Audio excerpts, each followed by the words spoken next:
British వారి కంటే BJP danger. ఆ పార్టీకి తెలంగాణలో అవకాశం ఇవ్వమను అంటున్నారు సీఎం నిన్న ఏఐసిసి సమావేశంలో జరిగినటువంటి సందర్భంగా. దీన్ని మనం ఏ విధంగా చూద్దాం? బీజేపీని అడుగు పెట్టనీయం తెలంగాణలో అంటున్నారు. అది సాధ్యమా? ఇప్పటికే వాళ్ళు అడిగేది కాలు కూడా పెట్టినట్టు మనకు కనిపిస్తుంది. ఉత్తర తెలంగాణ మొత్తం కూడా ఇప్పటికే వారు కబ్జా చేశారు, ఎమ్మెల్యే గెలిచారు, ఎంపీలకు గెలిచారు, మన ఎమ్మెల్సీలో కూడా కీలకమైన అంశం. అటువంటిది ఇది సాధ్యమవుతుందా? ఇప్పుడు అంటే భారతదేశంలో మొదటి నుంచి కూడా స్వాతంత్ర పోరాటం దగ్గర నుంచి కూడా కాంగ్రెస్ వాళ్ళు ఎన్నడూ బీజేపీ స్వతంత్ర పోరాటంలో లేదు. వాళ్ళు ఆర్ఎస్ఎస్ను బేస్ చేసేసుకొని ఒక మతాన్ని అడ్డంగా పెట్టుకొని ఈ ప్రజల యొక్క కొంత బలహీనతను ఆధారంగా చేసుకొని ప్రభుత్వంలోకి వచ్చింది అనేటువంటిది కాంగ్రెస్ వాళ్ళు చెప్పేటటువంటి వాదన. ఏది ఏమైనా మరి ప్రజల యొక్క వాళ్ళు ఏ మాట చెప్పినా ప్రజలను నమ్మించగలిగారు. ఇవాళ ప్రభుత్వాన్ని గత 2-3 సార్లు ఏర్పాటు చేశారు. దీనికంటే వాళ్ళని రాకుండా ఉండాలనంటే ముఖ్యమైనగా వీళ్ళైతే ఏదైతే మేము కులగణన చేశాము, తర్వాత మేము ఒక అభివృద్ధి దశలో తీసుకుపోతున్నాం అనేటువంటిది ఏదైతే చెప్తున్నదో చాలా చాలా ఇంపార్టెంట్. ఏంటంటే మరి మహాత్మా గాంధీ గారు కావచ్చు, లేకపోతే జవహర్లాల్ నెహ్రూ కావచ్చు, మన పెద్ద పెద్ద స్టేట్స్మెన్స్ ఆఫ్ ది వరల్డ్ చెప్పిన దాని ప్రకారం అంటే మీరు ఆచరణలో చూపకుండా మాటలలో మాయలు చేసి అరచేతులు వైకుంఠం చూసినట్టు మీరు కులగణన అని చెప్పారు.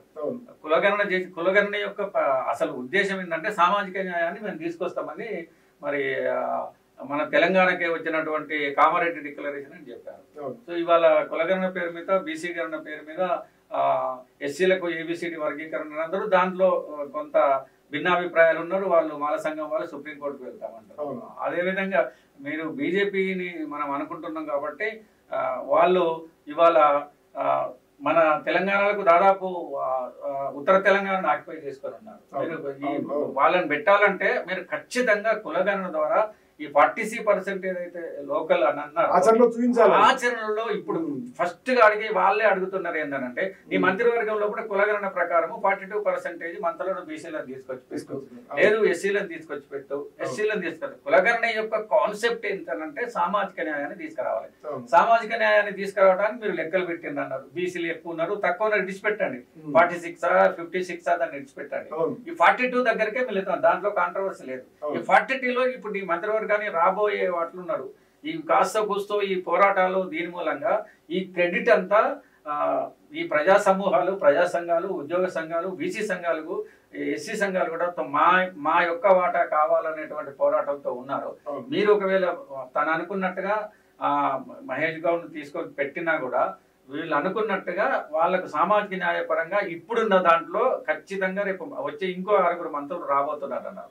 ఈ కొంచెం మంత్రులు రాబోతున్నారు. ఈ మంత్రులను 100కి 100గా మీరు నాన్ రెడ్డిస్కి ఇచ్చి బీసీలకు డెఫినెట్ గా జరిగినది. ఇప్పుడు కిషన్ రెడ్డి గారు ఎక్కడ ఉన్నారు అనేటువంటిది మీరు ఒక బీజేపీ మాట చెప్తున్నారు. వాళ్ళ దగ్గర కూడా అంతంత మాత్రంగానే ఉన్నది. కాకపోతే వాళ్ళు సెంట్రల్ లో ఒక 20 మంది ఓబీసీలకు సీట్లు ఇచ్చి కొంత వాళ్ళు చెప్పుకుంటున్నారు. దాన్ని ఆధారంగా వచ్చుకుంటారు. అంటే మీరు ఇక్కడున్న తెలంగాణ మన లోకల్ నాయకులకు కావచ్చు, రేపు రాబోయే లోకల్ బాడీ ఎలక్షన్ లో 42% ఇన్ టోటో ఒకవేళ వీళ్ళు ఈజైనట్టు అయ్యేది ఉంటే ఖచ్చితంగా కాంగ్రెస్ గంట రోజులు ఉంటాయి. బీజేపీ తన అడ్వాంటేజ్ తీసుకునే ప్రయత్నం చేస్తుంటే ఖచ్చితంగా రేపు ఏ పార్టీలైనా బీసీ నినాదంతో ఖచ్చితంగా వస్తాయి. అదే జరిగే అవకాశం. ఆచరణలో చూపెట్టకుండా బీసీ డైలాగులతో అంటే అది అయ్యే పని కాదు. ఇప్పటికే ఉత్తర తెలంగాణ కబ్జా చేసి దక్షిణ తెలంగాణలో వాసంగా తెలుగు రాష్ట్రాల్లో చూస్తే ఆంధ్ర కంటే ఆంధ్రప్రదేశ్ కంటే ఇక్కడనే బలంగా ఉంది బీజేపీ. స్కోప్ కూడా కనిపిస్తుంది. వీళ్ళు తీసుకునే నిర్ణయం బట్టి ఆధారపడి వీళ్ళు ఆచరణలు చూపెట్టకపోయినట్టయితే మీ మాటలు ప్రజలు ఏమైనారు అటు సైడ్ వెళ్ళిపోతారు. కాషాయ పార్టీని దేశం నుంచి తరిమాలి. ఏడాదికి 2 కోట్ల ఉద్యోగాలు ఇస్తామన్నారు. కేవలం మోడీ, అమిత్ షాకు మాత్రమే జాబ్స్. తెలంగాణలో 25 లక్షల కుటుంబాలకు రుణమాఫీ చేశాం.